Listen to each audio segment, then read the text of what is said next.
Hi friends, I'm Emily Barony with Visionality, and I'm here to share with you our simple tips and tricks to create a compelling video. I want to stress that these are simple. None of this is rocket science, and when you put it together, they drastically improve the quality of your virtual address. First, I'm going to talk about what tools you need. I know that we are months into a global pandemic. I know that most of you have already started using those tools, but we're just going to go over them anyway. First, I'm using Zoom to record this. You can use any kind of video recording software. I recommend you pick something that's familiar to you. And just so it's really clear, with Zoom, you select New Meeting, and then you hit record at the bottom of your screen. Now, I want you to remember that you can trim the recording, so don't feel rushed to start right away. Take a minute, breathe, get centered, smile, and start your presentation. Next, I want to talk about the height of your camera. So I have my laptop on a box. I have my laptop on this box.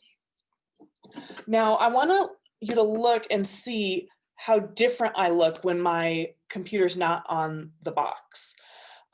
So when I have it on my desk, it's a little bit less flattering because my chin points down.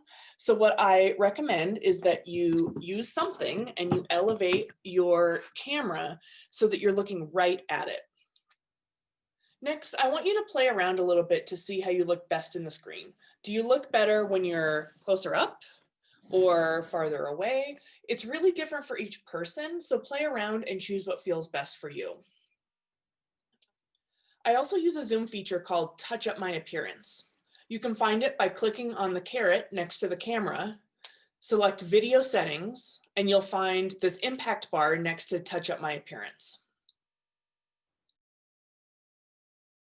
Now, we are all tired of staring at little boxes on a screen.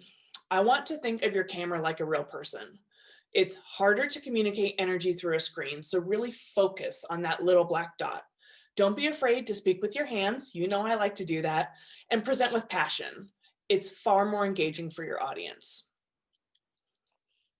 The third thing I want to talk about is lighting.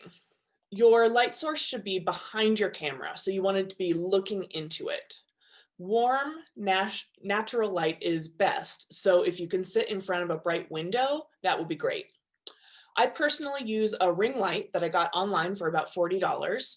Ring lights have different intensities and settings, so you can play with it to complement your specific complexions. The next thing you need to do is get a wireless mouse, and you'll see why later. Okay, now that we've covered the tools that you'll need, let's talk about your script. This is one of the benefits of pre-recording your remarks. Make sure your script is conversational and in your voice, and practice it. And then as you practice it, adjust the wording so that it flows naturally for you. Now I'm going to share my screen so you can see my script setup for recording via Zoom. So first, make the type large so it's super easy for you to read. Enter line breaks between thoughts to remind you to pause and slow down. As you can tell, I like to script each word, but maybe you prefer to use keywords and speak off the cuff. So do whatever is most natural for you. If it helps, I suggest using colors to highlight themes, keywords, or topics. Finally, I hide page breaks, so it's just a little less scrolling. Now let's talk about how to set up your screen. I have my script here in the center of my screen. I have the toolbar closed, and then I use my wireless mouse in my lap to scroll so that it keeps the lines that I'm currently reading as close to my camera as possible. So it looks like I'm speaking from the heart, not reading from a script.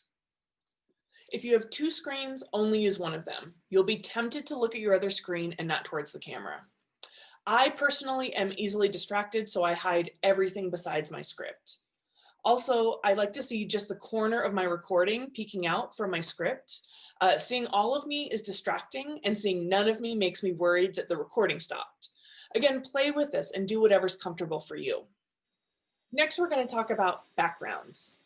I personally don't really love backgrounds of places like the beach. It's distracting for me, but if it feels like that's in line with your message that you're trying to convey, then go for it. You can tell that I opt for a plain background. Just be thoughtful about what's behind you. We've mostly figured this out by now, but no unmade beds, no dirty dishes, no kiddos walking through the frame. You might also have fun with a branded background. We typically use this for digital events to show sponsor logos. Again, it's not my favorite for this kind of presentation, but it might be just right for your organization. Let's shift gears to your appearance. Opt for a plain shirt that isn't the same color as your chair or your background. Try a few colors and see what makes your face look bright. You can tell that I've selected a shirt that complements my eyes, and that can be a really good place to start. Now, I'm not sure about you, but I've gotten really used to a more natural looking face without a lot of makeup. Personally, I use a little bit of makeup to highlight my eyes and just a little bit of lipstick. Again, do what feels right and natural for you. Also, play around with jewelry. I've gotten so used to how I look without any jewelry, and now I'm more comfortable seeing myself without it. But honestly, I love seeing someone pop onto a Zoom with some big, dangly, exciting earrings. So do what feels great for you. I have a few final, very obvious suggestions. Be in a quiet place. Tell your family that you're recording, put animals in another room, put your phone on silent, turn off notifications on your computer, and also turn off fans, air purifiers, laundry machines, anything that makes noise. Next, I don't want you to be afraid to start over.